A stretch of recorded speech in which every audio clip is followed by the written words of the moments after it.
مجبوریاں جو حکومت کہتی ہے ٹریجری بینچز والوں کی ہوتی ہیں, سمجھ میں آتی ہے کوئی مجبوریاں یا یہ اچھا ہرگز نہیں. اب ہمارا اتنا خوبصورت کانسیپٹ ہے نا جی, صحیح حکومت کو ذرا پکچر کر کے مجھے بتائیں اپنے آپ کو وہاں پہ رکھ کے. یاسمین صاحب ایک دفعہ یوں ہوا کہ اب میں وہاں پہ وزیر اطلاعات کے طور پہ, میں نے جیسے پہلے ذکر کیا کہ فقیر اطلاعات ہوں, تو وہاں پہ ایک دفعہ ہمارے بیچ میں ایک دفعہ تھوڑا سا ماحول خراب ہوا. ہماری اپوزیشن جو ہے اس نے واک آؤٹ کر دیا کسی ایشو کے اوپر, ان کے کسی ممبر کو ہمارے اسپیکر نے بات نہیں کرنے دی. تو اب اتنی خوبصورت کیفیت وہاں پہ وہ ہو گئی کہ ہم چند منٹوں کے لیے بھول گئے کہ یہ کوئی حقیقی پارلیمنٹ ہے یا یہ مارک پارلیمنٹ ہے. تو اب یہ دیکھیں چیف وپ گئے, مختلف لوگ گئے, جا کے ان کو ہم نے منایا کہ جی آپ تشریف لائیں, دیکھیں بات یہ ہے, آپ کو جو ہے پراپر موقع ملے گا, ساری چیزیں. اس کے بعد انہوں نے واک آؤٹ ختم کیا. ایک خوبصورت کانسیپٹ ہے جو حقیقی پارلیمان سے ہمیں روشنی دلائے گا. اچھا, مبین صاحب کا بھی تعلق ہے تعلیم کے شعبے سے اور بہت زیادہ وہ ایک نظر بھی رکھتے ہیں. آپ کے خیال میں واقعی کیا یہ مطلب ایک اچھی اکیڈمی ثابت ہوگی لوگوں کو ٹرین کرنے کے حوالے سے, جیسے انہوں نے کہا کہ فیوچر میں پھر اچھے کنٹریبیوٹر ثابت ہوں گے؟ یہ حنان نے یہ جو بات کی بڑی اچھی بات ہے یوتھ پارلیمنٹ کا. اس میں اگر میں ان کی بات کو تھوڑا سا آگے لے کے جاؤں گا, اگر آپ غور سے دیکھیں تو ہم لوگ یہ کہتے ہیں کہ جناب فلاں جو ہے ڈکٹیٹر تھا اور فلاں ڈکٹیٹر گزرا ہے, اس نے اتنے سال یہ کیا, اس نے وہ. اگر آپ ان کو جو ایم پیز اور ایم این ایز ہیں یہ بھی ایک قسم کے ڈکٹیٹر ہوتے ہیں. اگر اور اگر آپ 342 کے خلاف کر رہے ہیں, میں آپ کو بالکل آپ کے پروگرام میں کر رہا ہوں. اگر آپ ان کی کانسٹیٹیوئنسیز میں جائیں,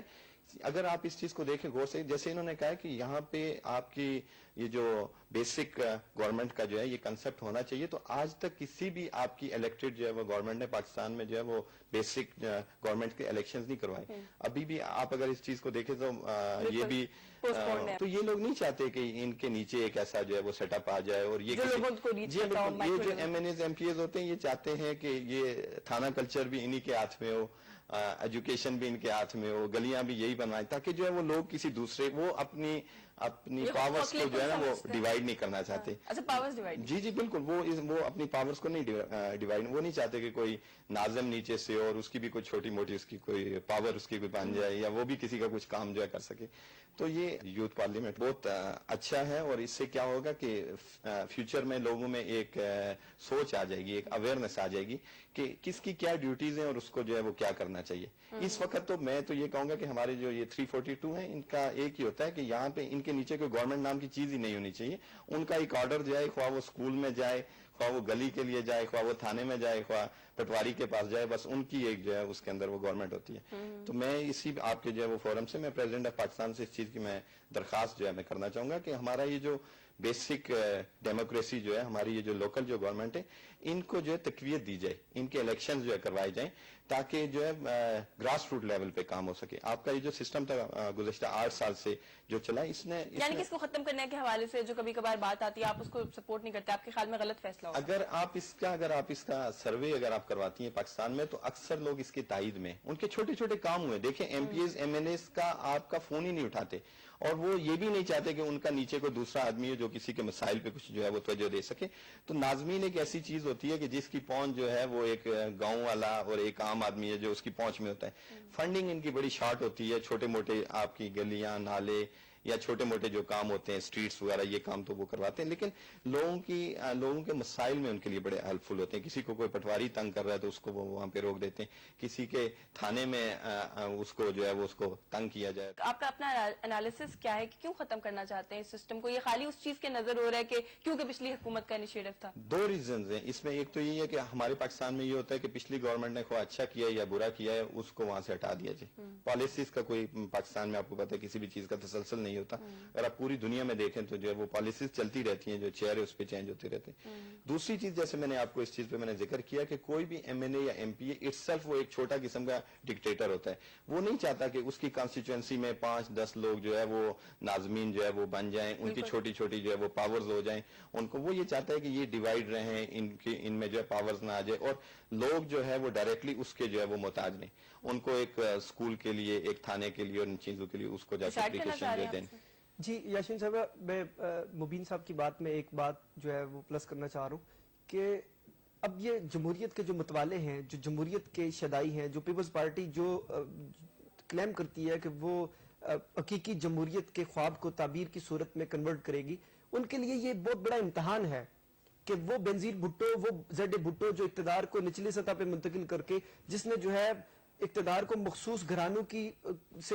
نجات دلا کے گراس روٹس لیول پہ ایک کسان کے، ایک آری کے، ایک جو ہے مزدور کے بیچ میں لایا تھا، ان کے لیے بہت بڑا امتحان ہے کہ اگر یہ پیپلز پارٹی کی گورنمنٹ میں اقتدار کی نچلی سطح پہ منتقلی کے عمل کو ختم کر دیا گیا تو میں سمجھتا ہوں کہ یہ ان کی سیاسی تاریخ کا ایک سیاہ باب ہوگا، اور یہ اس کو کبھی بھی جو ہے کوئی ان کا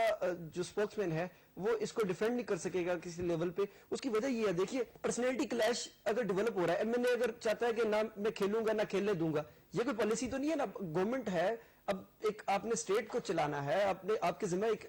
پاکستان چلانے کی ذمہ داری ہے، آپ سے جو ہے ویسے ساری عمارت کا حکومت یہ امتحان کام نہیں دے کر رہی، ٹاپ لیول پہ بھی ایسے کام نہیں ہو رہا کہ نہ کھیلیں گے نہ کھیلنے دیں گے، نہ خود کچھ کرنا ہے نہ کسی کو اختیارات منتقل کرنے کے، کوئی اور کوئی کام کر لے. دیکھیے اس کے لیے جو انہوں نے جیوے پاکستان فورم بنایا تھا جو ناظمین نے، گو کہ اس میں بھی کچھ وڈیرے انوالو ہیں، ڈسٹرکٹ ناظمین سارا کچھ، لیکن ان کی اپروچ بڑی رائٹ تھی کہ انہوں نے یہ مطالبہ کیا کہ اقتدار کی نچلی سطح پہ جو منتقلی تھی وہ اگر آپ کے ناظمین کے ساتھ اختلافات ہیں، یہ غیر جمہوری اختلافات فیصلہ میں ہے. مبین صاحب سے اس پہ تھوڑا سا بات کرنا چاہتی ہوں کہ جو ناظمین کے حوالے سے بات، یہ لوگ اس بنیاد کے اوپر اس کے خلاف ہیں کہ بہت میسو کرپشن ہوئی ہے ناظمین کے اینڈ پہ. دیکھیں ابھی تقریباً 3 سال اس جو ہے وہ گورنمنٹ کو آئے ہوئے ہو چکے ہیں، اور آپ اگر اس کو غور سے دیکھیں تو ساری گورنمنٹس نے جو ہے وہ ناظمین کے خلاف اپنی تحقیقات کروائی، اور کسی بھی ناظم کے اوپر آج تک کسی چیز کو جو ہے ثابت نہیں. میں نہیں کہہ سکتا کہ سارے ناظمین ٹھیک تھے، کسی نے کرپشن نہیں کی ہوگی. اگر کرپشن پہ جائیں تو کہاں پہ نہیں ہو رہی، جیسے آپ کی وہ ٹرانسپیرنسی انٹرنیشنل کی جو رپورٹ ہے اس میں آپ دیکھ سکتی ہیں آپ کی پارلیمان میں کیا ہو رہا ہے، آپ کے جتنے بھی جو وہ ڈپارٹمنٹس میں. میں اس کو یہ نہیں کہہ سکتا کہ یہ 100% یہ صحیح تھا اور اس میں کرپشن نہیں تھی، ہوتی ہوگی، کم لیول پہ تھی، لیکن یہ پروسیس چلے گا. جو لوگ اس میں جو لوگ کرپٹ تھے، جو ان معاملات میں تھے، وہ آؤٹ ہو جائیں گے، اگلے پروسیس میں وہ آؤٹ ہو جائیں گے. صاف لوگ آئیں گے، لوگوں کی اپروچ ہوگی، چھوٹے موٹے لوگوں کے مسائل حل ہوں گے. اور یہ پیپل پارٹی کا آپ وہ جو بات کر رہی تھی کہ یہ اگر جیسے انہوں نے کہا کہ اگر آپ اس سے پیپل پارٹی اگر یہ الیکشنز کروائے گی تو میں سمجھتا ہوں کہ پیپل پارٹی کے اقتدار کو طوالت اس سے جو ہے وہ نصیب ہوگی، اور اس کا امیج جو ہے وہ عوام میں اور وہ لوگوں میں جو ہے وہ بہت بہتر ہوگا. اچھا میں حنان سے ایک اور چیز پہ بات کرنا چاہتی ہوں، اردو زبان کے فروغ کا مطالبہ کیسے فروغ دیا جا سکتا ہے اردو زبان کو؟ یہ آپ نے اٹھایا. یوتھ پارلیمان نے جو ہے وہ متفقہ قرارداد بھی اس کے حق میں منظور کی، اور جو اپوزیشن اور حکومت کے جو ہمارے بینچ ہیں ان میں سے جو ہے دلائل بھی دیے گئے اس پہ. دیکھیں یاشمین صاحبہ کہ قیام پاکستان سے آج تک اردو جو ہے پاکستان کا آئین جو ہے یہ ہم سے پرومس کر رہا ہے، یہ وعدہ کر رہا ہے کہ اردو کو پریکٹیکلی نافذ کیا جائے گا، دفتری زبان بنایا جائے گا. لیکن پتہ نہیں کیوں کہ جو مخصوص ذہنیت کے عامل لوگ ہیں جو بہت کم تعداد میں پاکستان میں، اب دیکھیں 95% طبقہ جو ہے یا اردو جانتا ہے، لکھنا جانتا ہے، پڑھنا جانتا ہے یا بولنا جانتا ہے، لیکن ان کو جو دفتری نظام ہے اس سے دور رکھنے کے لیے ایک سازش کے تحت انگریزی ان پہ مسلط کر دی گئی ہے. اب دیکھیں دلیل یہ دی گئی ہے کہ انگریزی جو ہے وہ عالمی قوتوں کے ساتھ قدم ملا کے چلنے کا ایک ذریعہ ہے. اب اگر اس لاجک کو مان لیا جائے تو میں اگزامپل دیتا ہوں چائنا کی. چائنا نے کیوں ترقی کی؟ اگر انہوں نے اپنی قومی زبان کو دفتری زبان بنا کے آج ترقی کی معراج پا لی ہے. آج اگر رشیا جو ہے وہ اس نے کچھ کافی اچیو کر لیا بہت نام ہے جی، جرمنی ہے،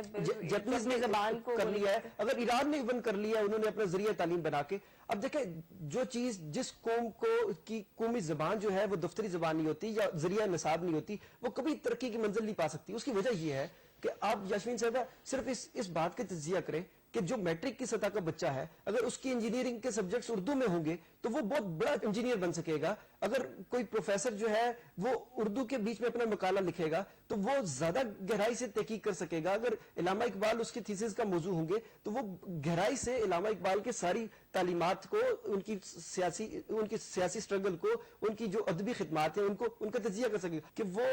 سوسائٹی کے بیچ میں جن لوگوں کو جانتا ہے یا جن لوگوں کی جن اساتذہ کرام کی وہ معاونت لے گا یا جن سے وہ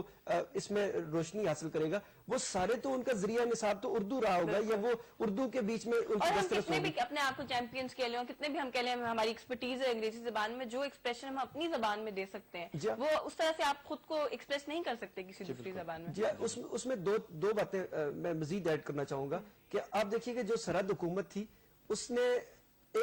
میں کہتا ہوں کہ انہوں نے پریکٹیکل کوشش نہیں کی اردو کے نفاذ کی، انہوں نے ایک مزاحیہ کوشش کی ہے کہ یہ ایک بوڑھا مذاق تھا کہ جو انہوں نے اردو کے نفاذ کے لیے نوٹیفکیشن جاری کیا وہ بھی انگلش میں تھا. اور آپ وہ کامنٹ سن جائیں اردو کے نفاذ کے حوالے سے تو آپ کو حیرت ہوگی، آپ کو ہنسی آئے گی کہ کیسے کیسے منسٹر جو ہے وہ ایک صوبائی حکومت کی جو ہے قلمدان ان کے سپرد کر دیا جاتا ہے. اور صرف